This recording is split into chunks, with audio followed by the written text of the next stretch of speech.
حضرت صلی اللہ علیہ وآلہ وسلم پر وحی کا ابتدائی دور اچھے سچے پاکیزہ خوابوں سے شروع ہوا۔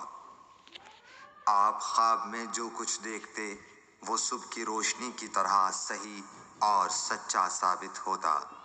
پھر من جانب قدرت آپ تنہائی پسند ہو گئے اور آپ نے غار حرا میں خلوت نشینی اختیار فرمائی اور کئی دن اور رات وہاں مسلسل عبادت اور یاد الہی و ذکر میں مشغول رہنے لگے۔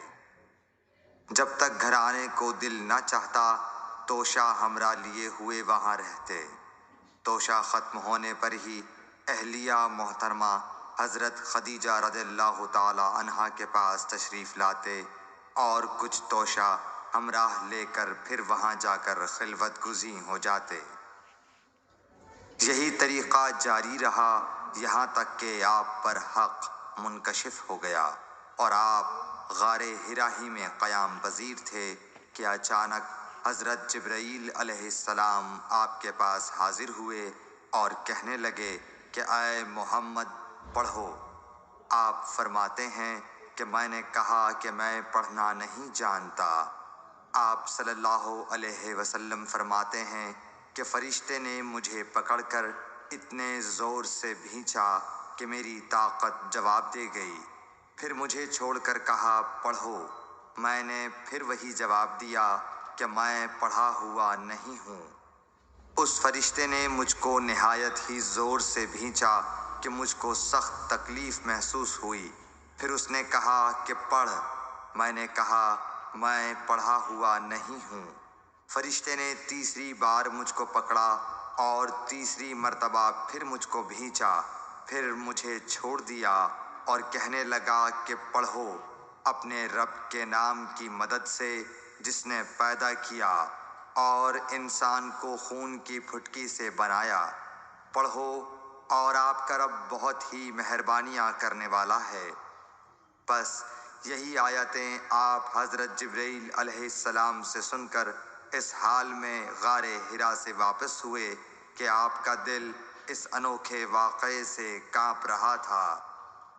آپ حضرت خدیجہ کے ہاں تشریف لائے اور فرمایا کہ مجھے کمبل اوڑھا دو، مجھے کمبل اوڑھا دو۔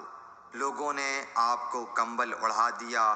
جب آپ کا ڈر جاتا رہا تو آپ نے اپنی زوجہ محترمہ حضرت خدیجہ رضی اللہ تعالی عنہا کو تفصیل کے ساتھ یہ واقعہ سنایا اور فرمانے لگے کہ مجھ کو اب اپنی جان کا خوف ہو گیا ہے۔ آپ کی اہلیہ محترمہ حضرت خدیجہ رضی اللہ تعالی عنہا نے آپ کی ڈھارس بندھائی اور کہا کہ آپ کا خیال صحیح نہیں ہے۔ اللہ کی قسم آپ کو اللہ کبھی رسوا نہیں کرے گا۔ آپ تو اخلاق فاضلہ کے مالک ہیں۔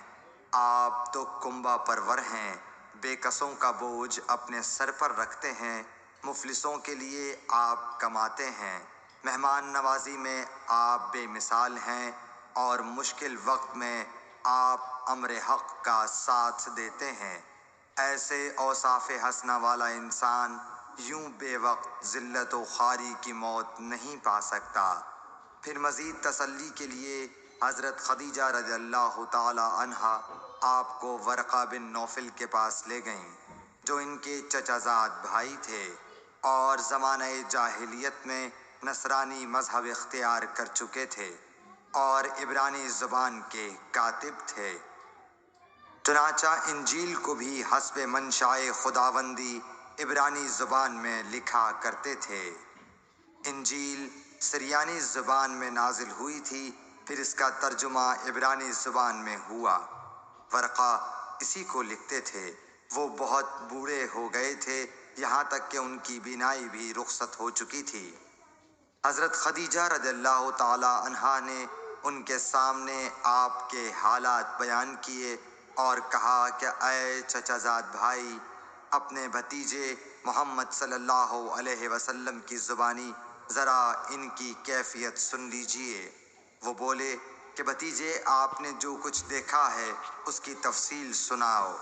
چنانچہ آپ صلی اللہ علیہ وآلہ وسلم نے از اول تا آخر پورا واقعہ سنایا، جسے سن کر ورقہ بے اختیار ہو کر بول اٹھے کہ یہ تو وہی ناموس معزز رازدان فرشتہ ہے جسے اللہ نے حضرت موسیٰ علیہ السلام پر وحی دے کر بھیجا تھا۔ کاش میں آپ کے اس عہد نبوت کے شروع ہونے پر جواں عمر ہوتا، کاش میں اس وقت تک زندہ رہتا جب کہ آپ کی قوم آپ کو اس شہر سے نکال دے گی۔ رسول کریم صلی اللہ علیہ وآلہ وسلم نے یہ سن کر تعجب سے پوچھا کہ کیا وہ لوگ مجھ کو نکال دیں گے، حالانکہ میں تو ان میں صادق و امین و مقبول ہوں؟ ورقہ بولا، ہاں یہ سب کچھ سچ ہے، مگر جو شخص بھی آپ کی طرح امر حق لے کر آیا لوگ اس کے دشمن ہی ہو گئے ہیں۔ اگر مجھے آپ کی نبوت کا وہ زمانہ مل جائے تو میں آپ کی پوری مدد کروں گا، مگر ورقہ کچھ دنوں کے بعد انتقال کر گئے، پھر کچھ عرصے تک وحی کی آمد موقوف رہی۔ صحیح بخاری